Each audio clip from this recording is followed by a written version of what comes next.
सौतेली माँ का बदला।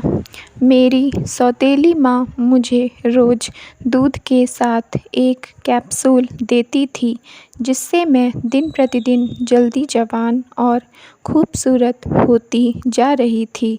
मैं जब भी शीशे के सामने खड़ी होकर खुद को निहारती तो यही सोचती कि मेरी सौतेली माँ बहुत अच्छी है।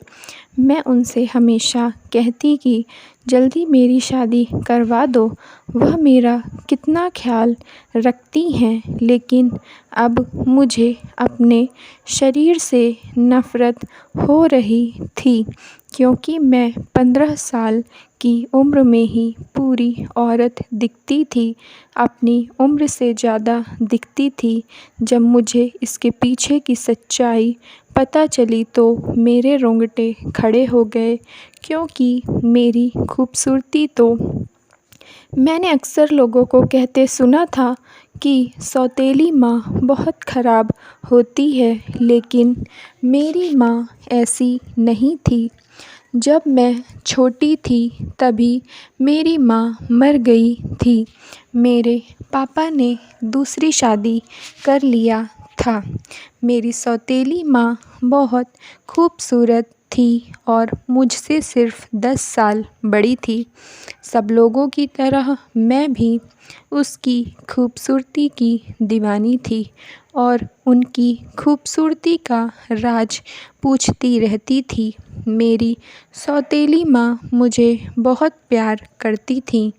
मेरी सौतेली माँ ने मेरे लिए कभी अपने खुद के बच्चे नहीं पैदा किए थे, क्योंकि वह सोचती थी कि मैं नेहा को प्यार नहीं कर पाऊँगी, मेरा प्यार बढ़ जाएगा। धीरे धीरे मैं बड़ी हो रही थी। मेरे पापा भी मुझे बहुत प्यार करते थे। एक दिन मेरी सौतेली माँ ने कहा, नेहा, ये देख मैं तेरे लिए क्या लाई हूँ। यह कैप्सूल रोज़ दूध के साथ खा लिया कर। कुछ दिनों बाद इसका चमत्कार देखना। मैं वैसे भी अपनी माँ की सारी बातें मानती थी। मैंने बिना सवाल जवाब किए वह कैप्सूल दूध के साथ खा लिया। सिर्फ 7 दिनों के ही रोज़ाना सेवन से मुझे अपने शरीर में फ़र्क नज़र आने लगा। अब मैं घंटों शीशे के सामने खड़ी होकर खुद को निहारती रहती थी। मैं बहुत खूबसूरत और जवान हो रही थी। मैं अपनी सौतेली माँ की खूबसूरती का राज समझ गई थी। मेरे गाल और शरीर सब बढ़ रहा था। मेरी माँ ने कहा, अब तुझे यह कैप्सूल नहीं दूँगी। मैंने अपनी माँ से कहा, मुझे रोज़ ये कैप्सूल खाने हैं, आप मेरे लिए रोज़ लेकर आया करो। उसने कहा, ठीक है, लेकिन इसके बारे में किसी को बताना नहीं। मैंने कहा, ठीक है, नहीं बताऊँगी। लड़के मुझे देखते तो देखते ही रह जाते थे। मैं भी लड़कों की तरफ आकर्षित होने लगी थी। मेरा शादी करने का दिल करता था। कोई लड़का कभी छू देता तो तन बदन में बिजली दौड़ जाती थी। मैंने अपनी सौतेली माँ से कहा कि मेरा शादी करने का मन करता है। वह बोली, अब तू जवान हो गई है तो शादी करने का दिल तो करेगा ही। मेरी सौतेली माँ अब मेरी सहेली बन चुकी थी।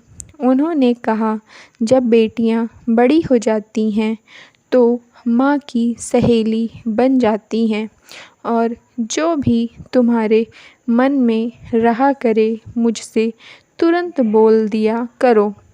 मेरे साथ पढ़ने वाली मेरी हम उम्र लड़कियां मुझसे काफ़ी छोटी दिखती थीं और मैं 15 साल की उम्र में ही 25 साल की दिखती। अब जब अपनी माँ के साथ कहीं बाहर जाती तो लोग हमें माँ बेटी नहीं बहनें समझते थे। हम दोनों ही बहुत खूबसूरत लगती थीं।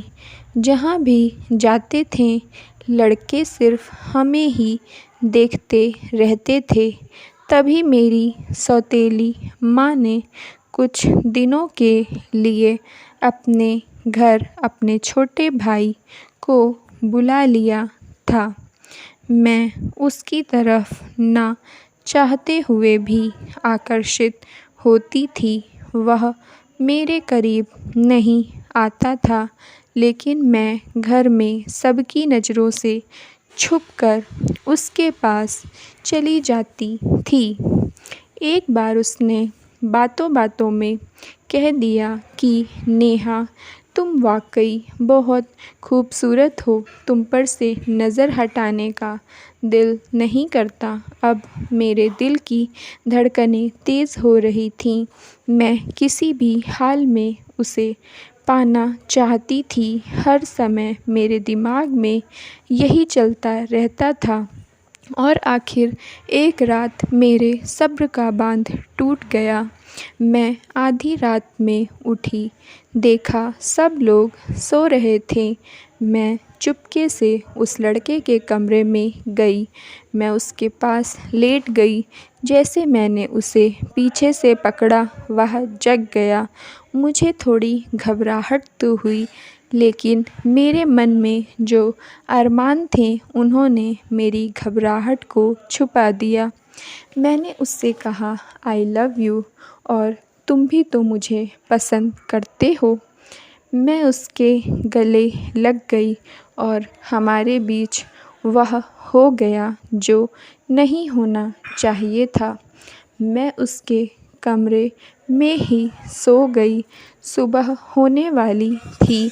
अचानक मेरी नींद खुली तो मैं दौड़कर अपने कमरे में चली गई। सब लोग सो रहे थे। सुबह नाश्ते की टेबल पर सब लोग नाश्ता करने बैठे थे। तभी मेरे पापा के मोबाइल में एक मैसेज आया। उन्होंने अपना मोबाइल देखा तो शॉक हो गए। मोबाइल मुझे दिया और पूछा, ये सब क्या है? मैं डर गई। अपने पापा से बोल दिया कि मैं उससे प्यार करती हूँ, इसलिए ये सब किया। मेरे पापा ने मुझे एक थप्पड़ लगाया, लेकिन उस लड़के से एक शब्द भी कुछ नहीं कहा, क्योंकि वीडियो में साफ दिख रहा था मैंने उसके साथ ज़बरदस्ती किया है। मेरे पापा मेरी वजह से शर्मिंदा थे। रात को मैं पापा के पास गई। उन्हें इस शर्मिंदगी से बचाने के लिए कहा कि पापा, मैं उससे शादी करना चाहती हूँ। मेरे पापा ने कहा, अभी तुम्हारी उम्र शादी की नहीं है, लेकिन तुमने जो किया है उसका सिर्फ़ एक ही रास्ता है, शादी करना। रिश्ते में वह तुम्हारा मामा लगता है। पता नहीं कैसे तूने यह पाप कर डाला। एक बार भी अपने सम्मान के बारे में नहीं सोचा।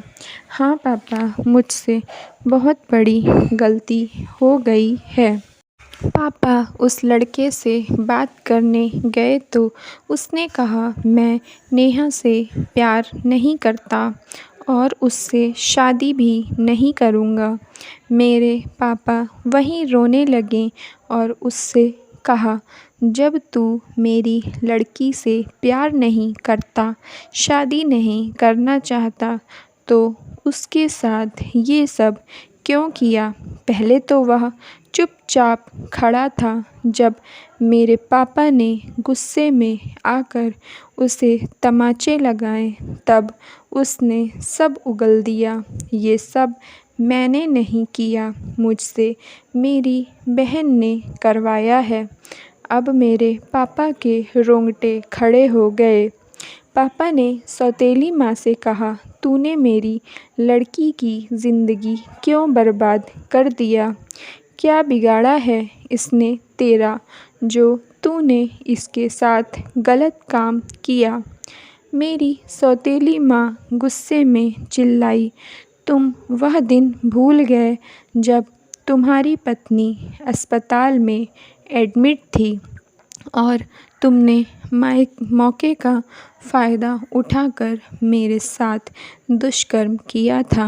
मैं उस अस्पताल में नर्स थी, तुम्हारी पत्नी को इंजेक्शन देने आई थी। तुम्हारी बीवी बेहोश थी, तुमने मुझे कुछ नशीली चीज़ पिलाया था और बलात्कार किया था। जब मैं होश में आई और पुलिस में कंप्लेन करने की धमकी दिया तो तुमने मेरी और अपने कुकर्म की वीडियो वायरल करने की धमकी दिया था। भूल गए अपने सारे कुकर्म? जैसे ही तुम्हारी बीवी मर गई, तुमने तुरंत मुझसे शादी करने का प्रस्ताव रखा। मैं अपनी इज्जत गंवा चुकी थी, किसी के काबिल नहीं थी, इसलिए मजबूरी में ये रिश्ता स्वीकार कर लिया। हमारी मंदिर में शादी हुई थी, लेकिन कभी मैंने तुम्हें अपना पति स्वीकार नहीं किया था। मेरे दिल में तुम्हारे लिए सिर्फ़ नफ़रत थी।